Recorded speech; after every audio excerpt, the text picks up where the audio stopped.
오늘 정말 비주얼 테러다. 여러분, 외모가 좀 괜찮으면 자신감이 넘칠 거라고 생각하시나요? 근데 사실 그렇게 외모가 엄청 뛰어나지 않은데도 불구하고 자신감이 넘치는 사람들이 있어요.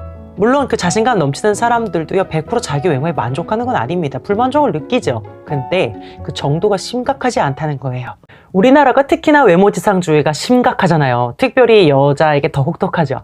그러다 보니까 여자들도 자꾸 그 외모지상주의에 반응을 하게 돼요.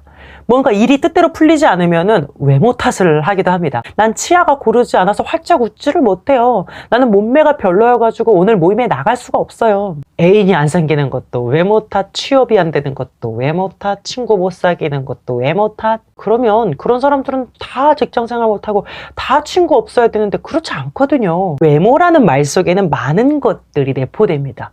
근데 우리는 꼭 그거를 눈, 코, 입, 몸매, 피부 이런 어떤 생김새로만 생각한다라는 게 함정이에요. 실제로 면접관들에게 물어봤을 때 외모를 보기는 보지만 그게 생김새를 본다는 뜻은 아니다라고 대답을 했습니다. 인상을 본다는 거예요. 인상에는 그 사람의 태도, 말투, 표정, 분위기 이런 것들이 다 포함되는 거죠.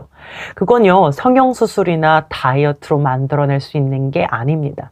긍정적인 마인드, 자신감, 자존감이 있을 때 자연스럽게 그냥 얼굴에 묻어나는 거예요. 외모가 뛰어나면 초기에 호감을 줄 수 있는 건 사실이에요. 근데 그 사람의 성격이나 인간 됨됨이가 뒷받쳐주지 않으면요, 그 호감이 오래가지 못하는 것도 명백한 사실입니다. 그러니까 모든 면에서 외모 탓만 하는 건 참 비합리적인 핑계죠. 저는 제 외모가 썩 마음에 들지는 않아요. 뭐 엄청 예쁘다고 생각해 본 적도 없고, 그렇다고 뭐 엄청 못났다고 생각해 본 적도 없어요.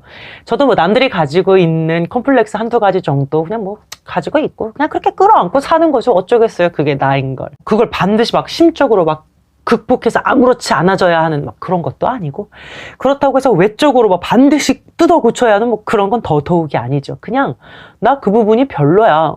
그래서 끝. 그게 다예요. 생김새보다 중요한 건 마음의 여유, 내가 나를 수용하는 자세죠. 그러니 외모 지상주의가 심각한 건 사실이지만 그렇다고 해서 모든 것에 다 외모 핑계를 대서는 안 된다. 자, 이제부터 어떻게 해야 이 외모 스트레스로부터 벗어날 수 있을지 치료법을 말씀드릴게요. 외모보다 자신감입니다.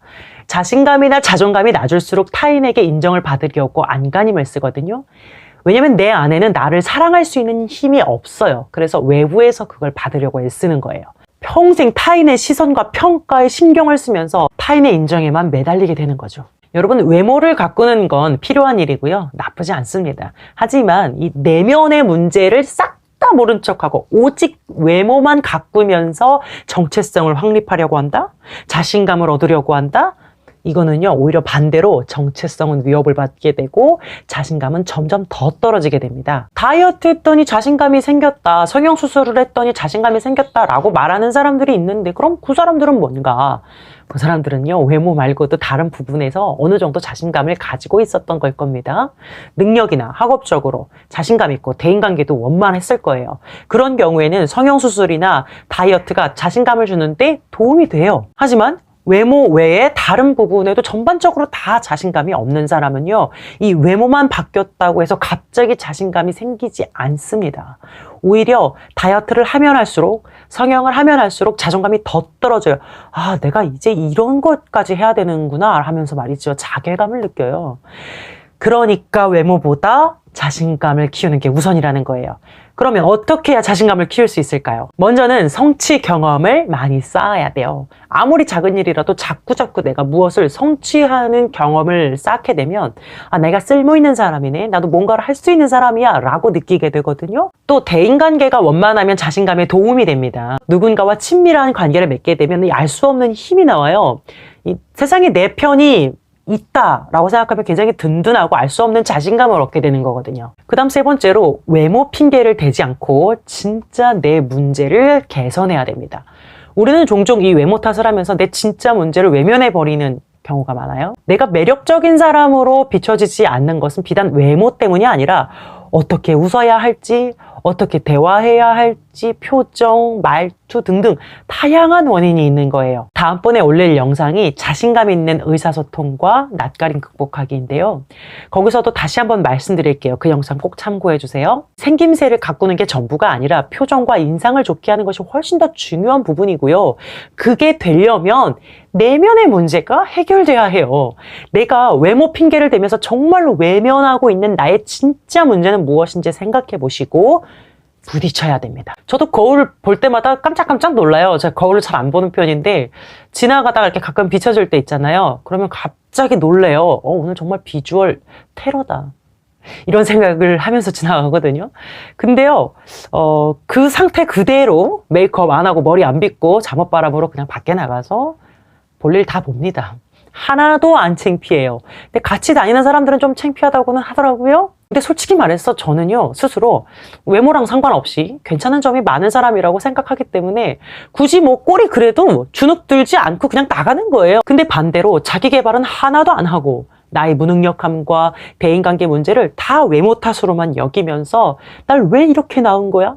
원망만 하고 있다면 문제 개선에 전혀 도움이 되지 않습니다. 마지막으로 나부터 외모 지상주의로부터 벗어나야 돼요. 우리는요, 외모 지상주의를 너무나 싫어하고 그에 대한 피해를 받고 있으면서도 막상 우리도 사람을 외모로 평가하고 있다 이 말입니다.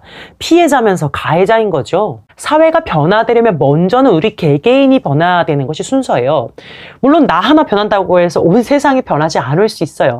그렇지만 적어도 내가 사는 세상, 내 인생은 변할 수 있어요. 구체적으로 외모 지상주의에서 벗어나기 위해 어떤 실천을 해야 할까요?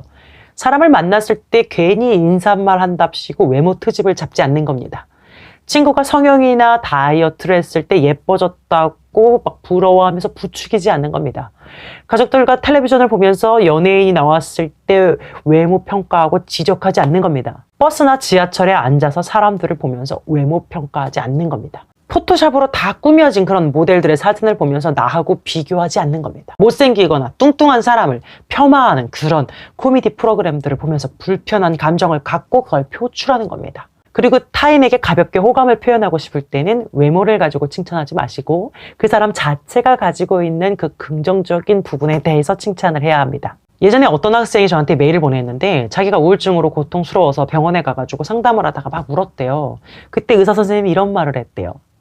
아유, 얼굴도 이쁘게 생겼는데 왜 이렇게 울어? 그 의사는 학생의 기분을 풀어주려고 했던 말이겠지만 그 학생은 그 말에 심각한 상처를 받고 상태가 악화되었어요. 우울증 걸린 거하고 얼굴 예쁜 거하고 무슨 상관입니까?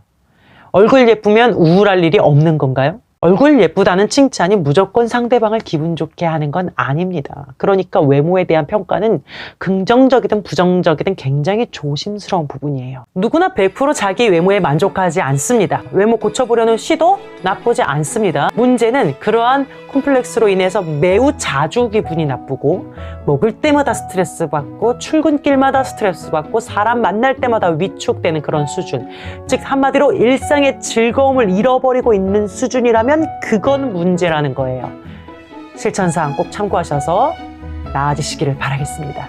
오늘 영상도 도움이 되었다면 구독과 좋아요를 눌러주세요. 웃긴 데 따뜻한 상담사 오빠였습니다.